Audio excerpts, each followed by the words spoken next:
هل احنا عندنا مشكلة عصبية واحنا بنتعامل مع اطفالنا ولا لا؟ انا هديكوا دلوقتي 10 اسئلة، وعايزة كل حد كده فينا يشوف هو بيتعامل ازاي في الاسئلة دي، وبعتولي برضو تعليقاتكم انتوا بتتعاملوا ازاي مع اطفالكم، علشان نشوف في مشكلة عصبية ولا مفيش، ولو في هنحلها ازاي. السؤال الاولاني: هل انت بتسمع طفلك علشان تفهمه وتحس بيه وبمشاعره، ولا بس بتلحقه في الكلام علشان ترد؟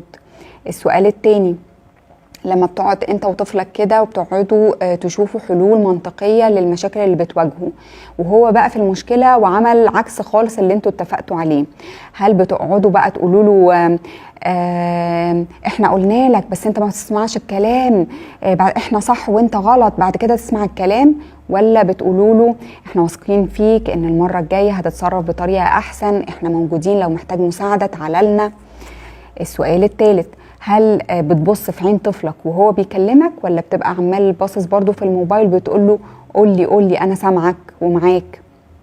السؤال الرابع: هل لما بيبقى طفلك في مشكلة وبيقولك على المشكلة بتديله على طول الحل كده اعمل كذا، ولا بتقول له انت حسيت بايه لما المشكلة دي حصلت؟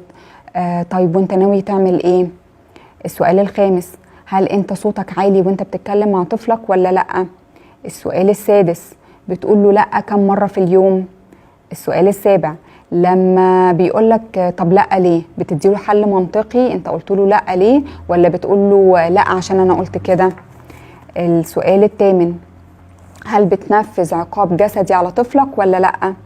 السؤال التاسع: هل العواقب بتبقى مبنية على سلوك ابنك وتصرفاته السلبية، ولا على مودك؟ يعني لو مودك او انت مضغوط في شغلك او مودك مش تمام بتنفذ عقاب اشد واقسى على طفلك، ولا الموضوع بيبقى مبني على سلوكه هو؟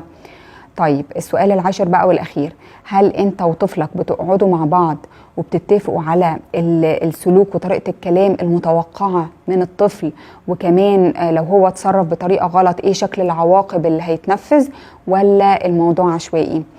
بعد ما نقعد مع بعض كده ونقعد مع نفسنا ونشوف احنا بنتعامل ازاي، هعمل لكم فيديو تاني لو في مشكلة عصبية نظبطها ازاي.